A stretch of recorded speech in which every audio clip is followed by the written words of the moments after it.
So today I'm in my Infiniti G37 2013, and my car is running. First, I had a hard time getting to start, and then I finally got it to start. Now I can't turn the car off. See, I don't know what's wrong with it. So and then what it does is it turns my AC on by itself. So basically, the car is taking control of everything by itself. It turns my screen off, on. It turns my AC on and off. It turns all my sensor lights on and off. So basically, it's like the whole car is glitching, and I can't control it. And now I can't turn my car off.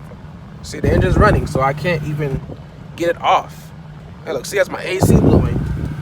Oh my, man, this car is acting up. So yeah, if anybody has these issues, please comment below and let me know what to do to fix it.